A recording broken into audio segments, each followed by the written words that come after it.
So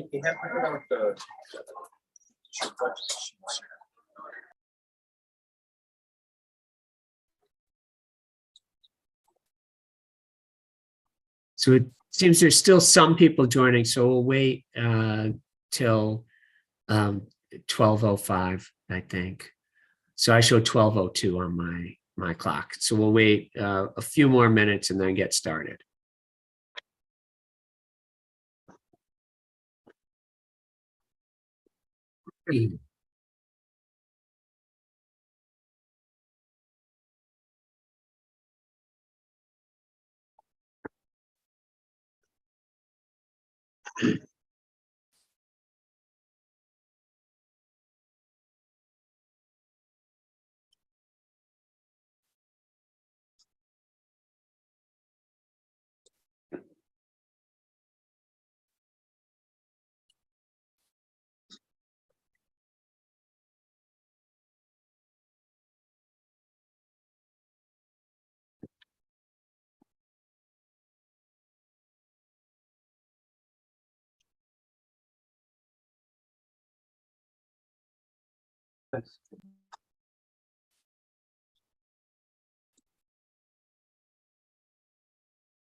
All right, MJ, the clerk just came in to tell me that there is no one in the waiting room now. So it is 12:04, but I guess we will get started with this meeting of the Data Privacy Task Force. And so I just want to start by kind of letting everyone know the process of what's going to happen, where these bills will be heard going forward. So I sent everyone a draft, which again, it's a work in progress. So it's draft language of the bill. I needed to have language in for general law by today that will be heard next Tuesday. So the General Law Committee next Tuesday, February 28th, will be holding a public hearing, a subject matter public hearing. There were a few bills that were put in to draft a Connecticut Age Appropriate Design Code. I think Representative Zawistowski had a bill, 5025, I believe, which was on social media and children. And then we'll be hearing the General Law Committee bill. The committee bill is just going to have the sections from what I sent you related to the AI.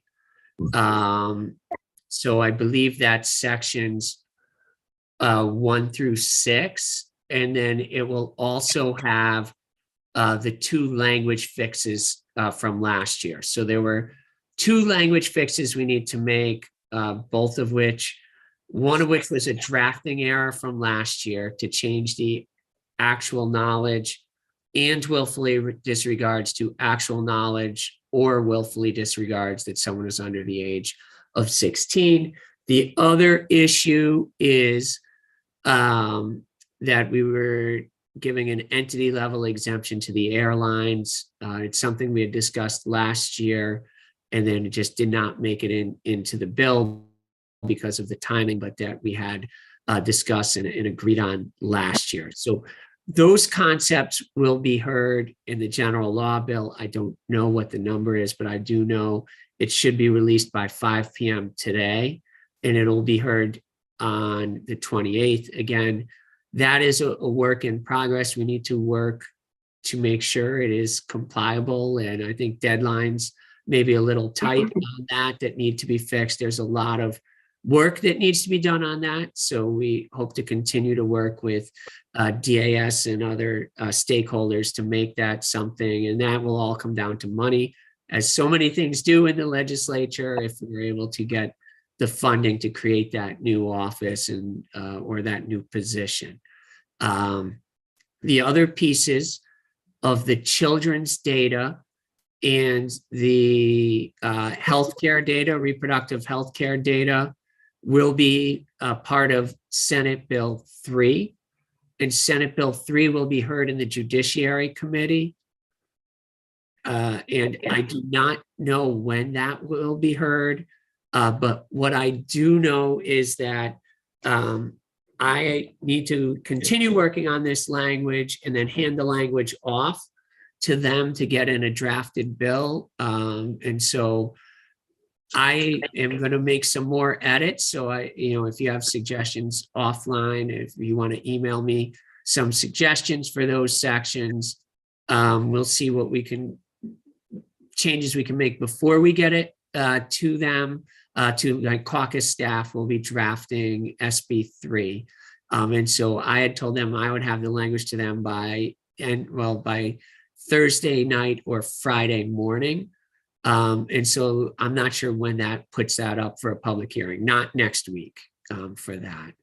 I think that, we're working with, unlike in the past years, there's a larger group of legislators who are interested in the children's data. Specifically, I think you've seen a number of bills that were proposed on the children's data this year. And so we'll be working through that, with them, but also, with the stakeholders. With the healthcare data, we try to model the Washington bill. The issue, with Washington is that they don't have a comprehensive bill like we do. And so I think the things that we want to achieve in the end, and so to get help to make sure we can achieve these goals, would be to further protect the reproductive health data. So especially when we're looking at biological processes like the period tracking apps and others, we do want to look at the geofencing, which is going to come down to definitions of reproductive health care facilities. And then that'll also come down to how we define reproductive health care facilities. We know these things are in definition. So the suggestions, and again, the data minimization that we had as part of the SB 6 as well, in terms of limiting the data to only the people who need to see it, right, for their jobs or to provide the service that was requested. And then the children's data, we will be working through as well. And so I think one of the things we need to look at is the deadlines of implementation. Since SB 6 it doesn't go in effect, it goes in effect July 1, and we understand companies are working hard to comply with that. I think I need to push out anything we implement further, but as with last year, definitely open to working through that. And what I would like to do going forward, if the members of the task force are amenable, would be to set up, next week is the public hearing, so I don't think we want to meet next week, but after that, to have a meeting a week on each of the 3 topics. I don't think we need one on the language fixes from last year, because we're just doing things that had been agreed upon last year, but for whatever reason, either drafting error or time did not make it in last year's bill. So we're not entertaining other changes really to SB 6. you know, issues again that, so what I would propose then, as I said, going forward would be a meeting a week, setting up the topic, you know, looking at the language and then getting some different speakers to present on, you know, so we're working off of the actual language, unlike earlier on where we had, you know, a variety of speakers who came to us, so that we can try to come to something that, you know, achieves, I think we all have a mutual goal of protecting children and protecting the reproductive health data. And we know that it's all in the details of how that's done. So with that, I guess I'd kind of open it up for questions. And, you know, and as always, I think, you know, that I'm open to meeting with people, not just during here, but so that we can really try to get these things right.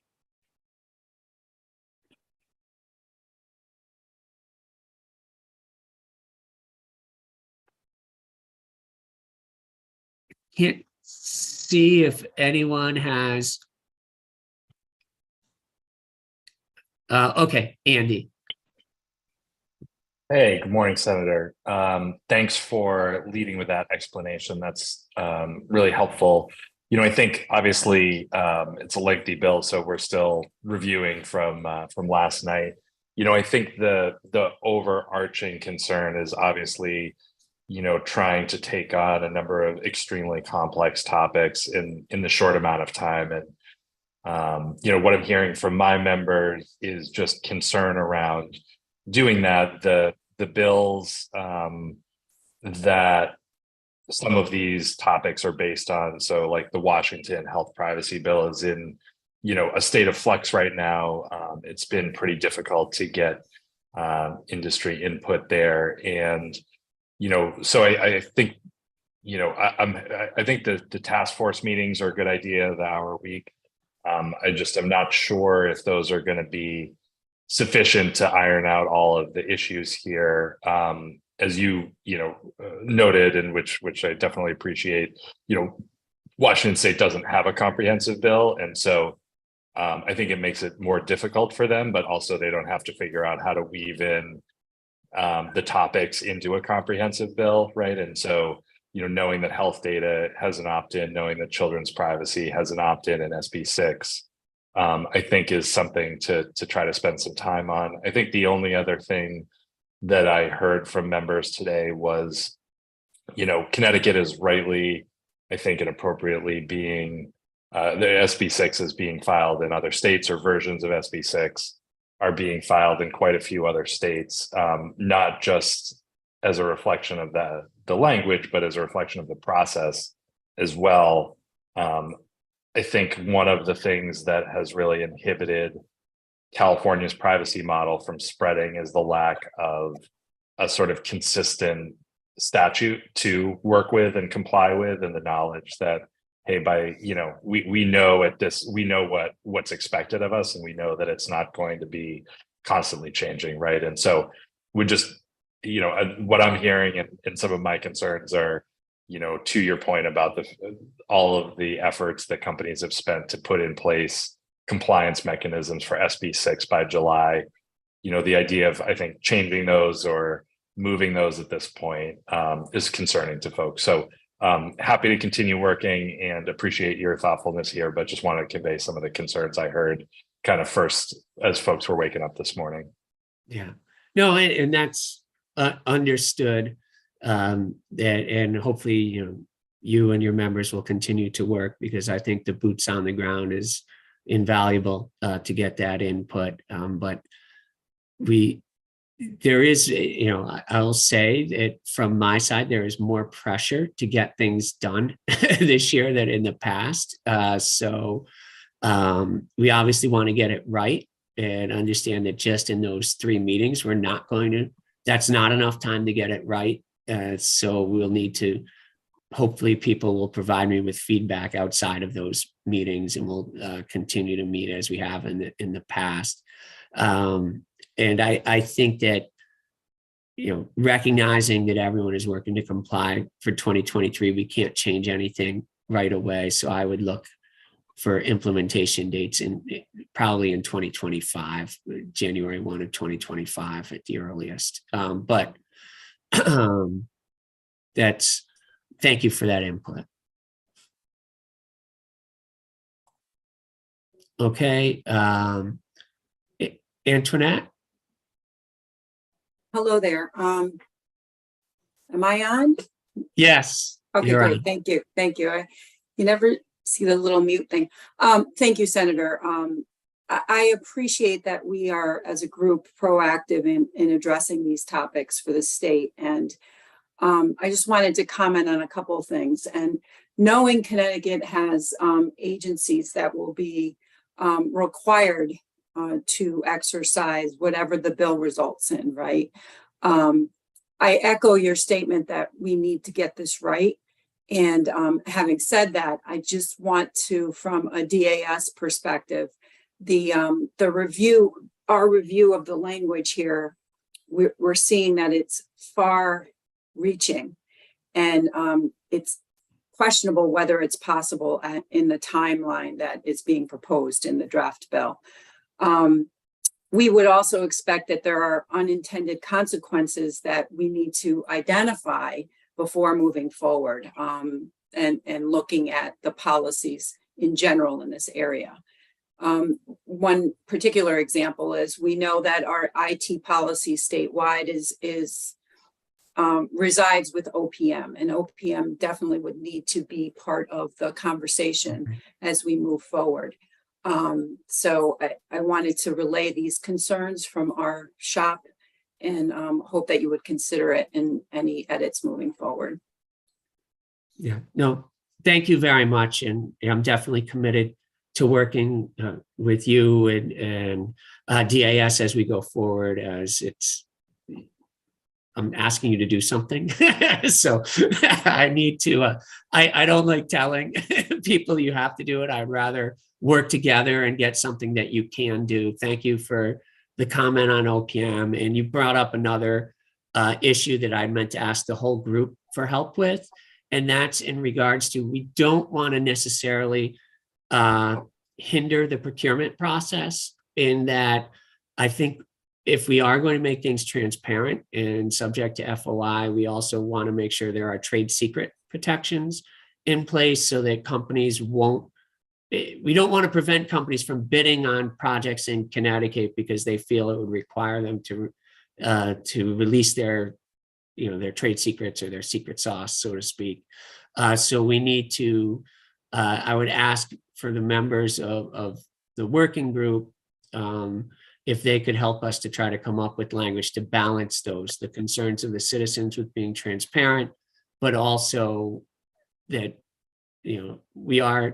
we don't benefit people if we can no longer purchase any software because they're afraid to sell it to the state. So I think that there are reasonable, there is a way to balance that, and the people smarter than me on this call, I'm sure, could help us to figure that out. But that is something I did want to bring up that is a concern of mine looking at, as well as how do we make it workable for DAS, right? And how do we work with your processes that you already have and not reinvent new processes if there are places where we can add in to make, to add those additional protections. That would be great. So thank you, Antoinette. And Dina?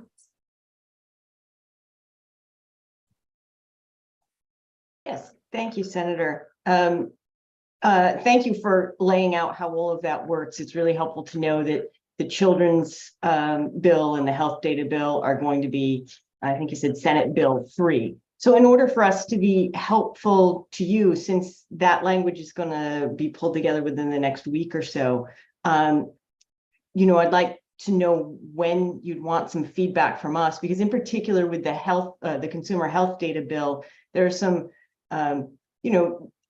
the language in there, I think, is unintentionally overbroad and really impacts how healthcare can be delivered. And I don't think that's the intent. But so I'd like to help with some language and want to know what your timeline is. Yeah. And so, just so everyone knows, like, we have to have language that is heard, and I understand that we purposefully put together a task force that has a variety of perspectives. And so some people are going to come out and testify against the language. And I understand, none of this is personal.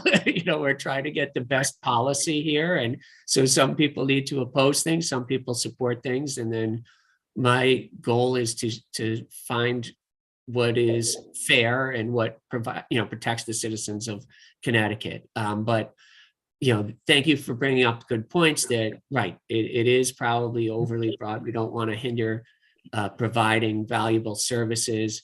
And I think there are some ways to achieve the goals of protecting that reproductive healthcare data.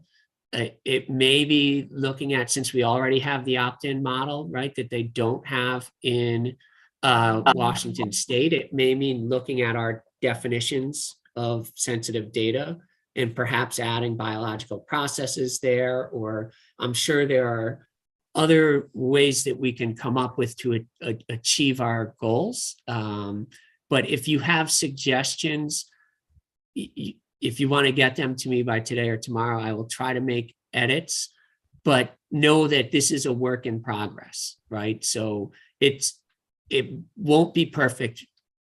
Probably, unfortunately, none of this is ever perfect, right? We're always life is change, and technology changes faster than our ability to regulate it. So we're always going to be coming back at this, but we're going to keep working on this until the point, when it's brought out in the Senate, right? That would be the last change. So we really have between now and probably mid-May to continue just to try to set a more, the expectations there. But my hope would be, again, that we're going to have the public hearing next week on the general law bill. And then after that, maybe we'll start with the piece that's in the general law bill, the AI, that following week to have a working group meeting on that. So we'll take suggestions of speakers, and then we'll have the language, and we'll have maybe make some changes to the language prior to that based on the public hearing that we can distribute within, let's say, by the Friday before we meet, if we want to continue meeting on Wednesday, so people actually have the time to look at it before we meet. We'll get a few presentations in. So I don't know if I really answered your question or if I just went You did, Senator. Thank you. I'll provide you something by the end of today that'll provide some notes. Okay, great. Thank you. Okay, Karen. Hi, good morning or good afternoon. So we took a quick look, haven't done a thorough review, but wanted to highlight some pretty significant big issues that we see with the draft. I'm gonna go whenever you I'm on a call.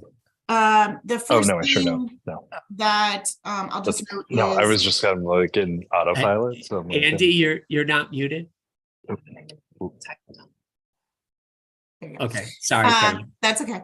So on the geofence issue, I think we understand what you're trying to solve, but geofencing is actually used as a security measure, in particular in healthcare, to limit access from people who shouldn't have access to records. So by kind of eliminating its use, you're actually, the wall can serve two different functions, keeping people out and keeping people in, if you will. And so we wanted to know for you that this would actually reduce the security available to healthcare institutions in trying to limit inappropriate access to health records. We don't think that's what you intend. So we'd like to work with you on that. We have significant concerns. I think it's section 6, the definitions, because currently the way it's drafted, the only exemption is for government entities, which means that healthcare providers actually can't share information with each other. Again, I don't think you intend to not have doctors to be able to share information with each other. But I think just generally the way it's drafted, I know it's a working draft, so we'll have to kind of look what comes out, but there's lots of notwithstandings used, which makes it extremely confusing as to what actually is allowed and not. But as we currently read it, providers and healthcare entities are not exempt, so they would not be able to share healthcare information with each other. Again, don't think that's what you intended, but that's how it reads. We have significant concerns about the changes around public health, community health, and population health. And what is in the draft at 966. The way it's redefined seems to change what we agreed to last year. I understand you have a particular target in mind, perhaps, in addressing that. And I think there's perhaps a better way to address that without negatively impacting others. I think the other thing that we wanted to draw to your attention is we're not sure how this impacts the confidential provision of healthcare to minors, which happens and needs to continue happening. And we're concerned that the language actually would prohibit that from happening. And one thing I raised with Representative Gilchrist yesterday is we're trying to reconcile the different bills in different committees. So like the telehealth bill is looking to increase providers from outside of Connecticut who are licensed in their own state access to health records for patients here in Connecticut. But at the same token, you're actually limiting providers within Connecticut from sharing health information. So I think just generally, and I shared with you on a previous call, we understand the desire perhaps to look at the sale of data, but we can't do things to limit the sharing of information. Hi, how are you? Did something, a press conference yesterday. I'm trying to double Zoom, so I got kind of zoned out. Pat. I sure tell you're not muted. So, you know, some of these things would impact like the very work we're doing with the diaper bank, which the Human Services Committee I did a press conference with us on yesterday, right? So I don't think that's the intent behind the bill. I think the other piece just generally is, I think when people are thinking about reproductive health records, they're thinking about abortion and or birth control. They're not necessarily thinking of a woman going to the dermatologist and reporting to the dermatologist that they're on birth control, and that may trigger a different prescription to deal with the problem. The fact that the woman is reporting that information to their provider, that they're on birth control, is a reproductive health record. The same is true for men's reproductive health, right? So the universe of reproductive health records is much larger than I think the universe that folks are focused on. And we need to be very careful to not limit the appropriate sharing of that information. I understand the desire to limit the inappropriate sharing and access of that information. And we stand ready to partner with folks on that as we did last session. But this language basically would stop the sharing of all information between providers. We think it would impact the access of minors to healthcare.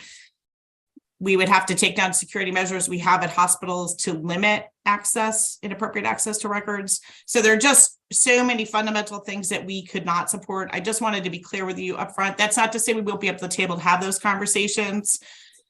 But fundamentally, this would stop our ability to actually practice healthcare appropriately in Connecticut, and we can't do that. And it would also stop all of the efforts that we've had around accessing and helping folks with social determinants of health, which was a focus last year and the years before from the legislature, and certainly a focus that we have because we know that's a driver in preventing long-term health issues. And so I just wanted to be upfront with you about where we're at. Happy, as always, to sit and talk about the issues. I think it's further complicated by the fact that you have 3 or 4 bills covering this issue, to be frank, because you're going to have to coordinate that. But happy to work on that. But I just wanted to be upfront that we would be in opposition in the current format. Thank you. And if you had suggestions, I think you understand with the geofencing, the intent is to, ban advertising using geofencing when you're going into a reproductive health facility. So if you have, can you come up with suggestions for language to help us achieve that goal, that would be appreciated. And Yeah, I know that that needs work on the definition. It was one thing, like, when I heard they did that in the Washington bill, I was wondering how they did it because I couldn't think of how to do it. And then it looks and they just say, we ban it. That's it. So I'm like, wow, I didn't. So I think that, as we know, with everything, it comes down to definitions, right? So how do we, I think that there is this issue may not have as much of a common goal as more, the children's protection and some of the other, but I think the majority of us have a common goal to protect a woman's privacy when she's going into a reproductive health facility or her family. And so if we can have suggestions for language on how to do that, I would appreciate it. Yeah, I think Washington actually includes the exemption for HIPAA, which I think covers the issue, but happy to talk with you and we can look at the language. Yeah, if that's right, that would be. I think their exemptions. If that gives you this, right, that would, Yeah. looking at those would. Yeah, so we'll look it's at mainly it. for advertising to, the geofencing. Yeah, understood. I understood your goal. So we'll take a fresh look at it when the bill comes out. Okay. Tomorrow. Great, thank you. And that, just to be clear, that won't be in the bill that comes out tomorrow. The healthcare. Is that in the judiciary piece? SB3, yeah. Got it. Yeah. Okay, thank you. And Bob and then Eric. Thank you, Senator. First of all, I just want to congratulate you for tackling this issue this broadly.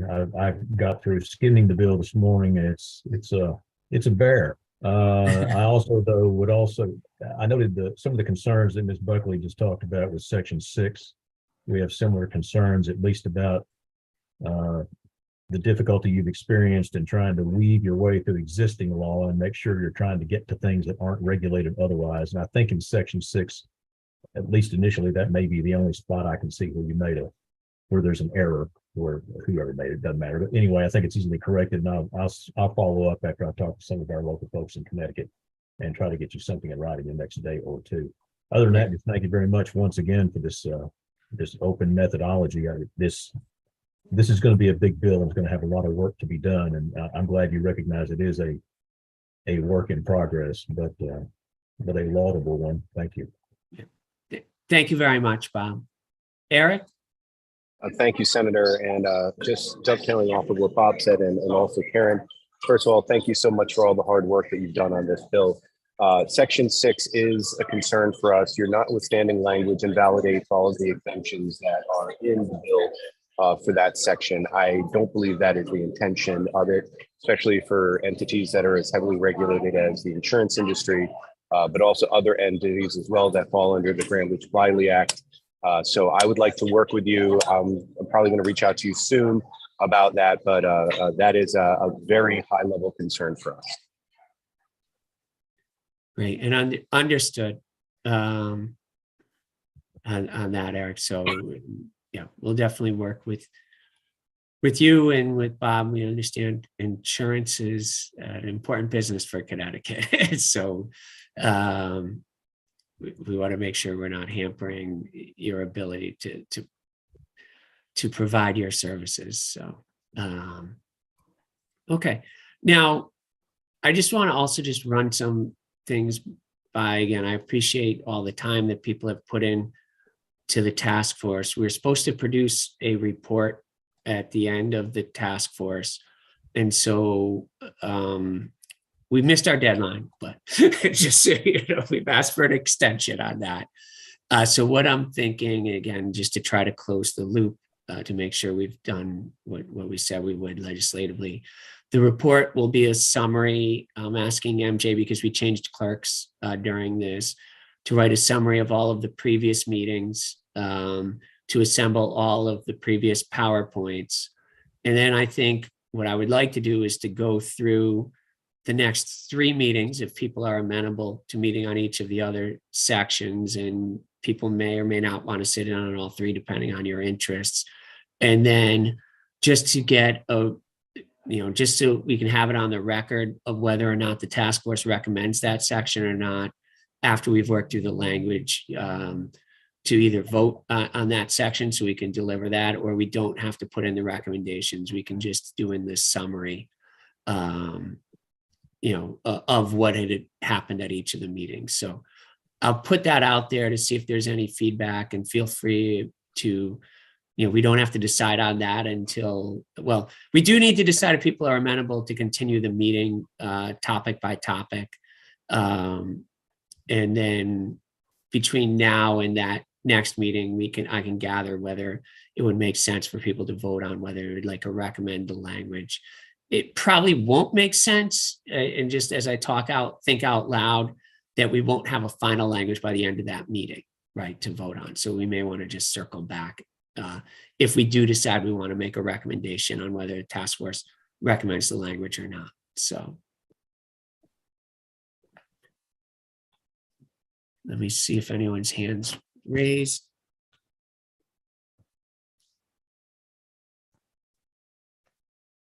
Okay. Antoinette.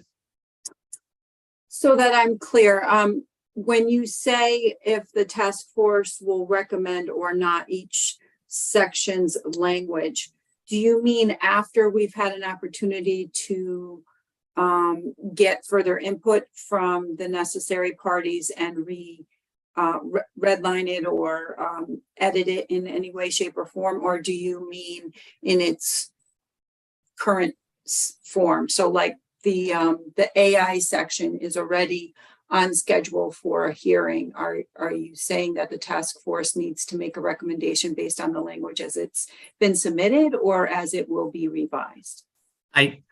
What I think I would like to do, and again, we'll put it out to the group, would be after it's been revised. So we'll do the meeting, right? So we're going to have the hearing next week. And then if people, again, are amenable to continuing the work, we'll do the task force meeting the following Wednesday, focused on the AI piece. So then after that, so we'll redline the language between the hearing and the task force meeting. And then,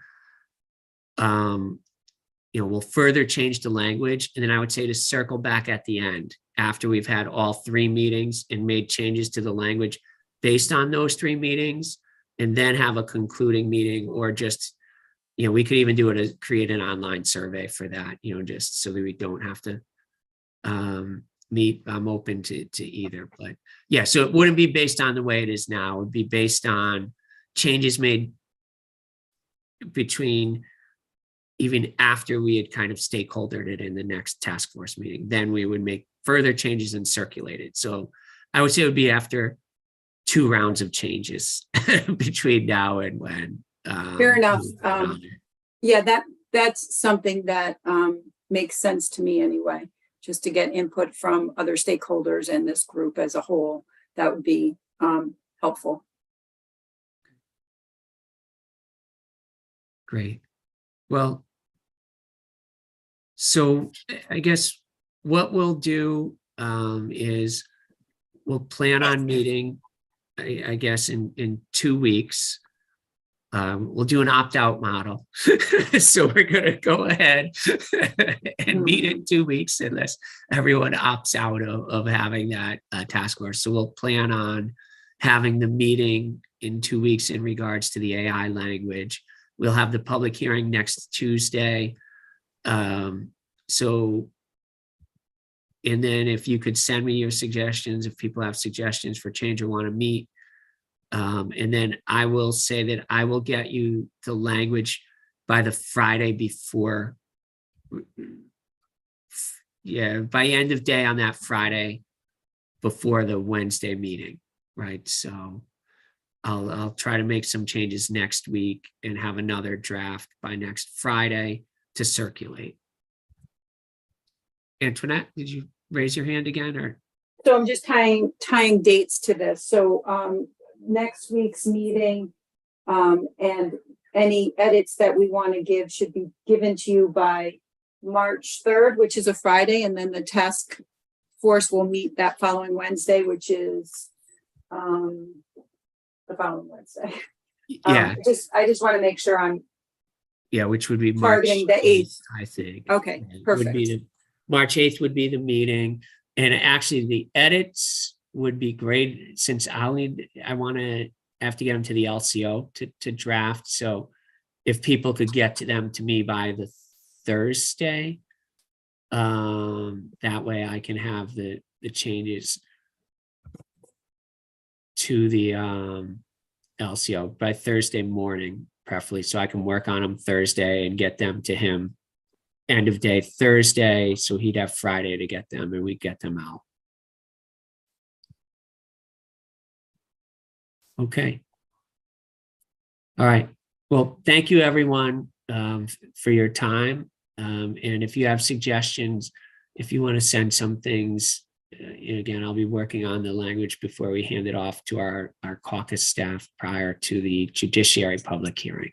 So, and the other bill should be on available on the CGA website either today I think by 5 o'clock today. I think I've approved it, so my co-chair needs to approve it, and they have to be approved by 3, and then they'll be available on the website. So, okay. Thank you everyone for your time and assistance. And, as always, if you want to set up meetings separately, I'm happy to do so. Thank you. Senator. Thank you, Senator. Thank you, Senator. Thank you, Thank you. Senator.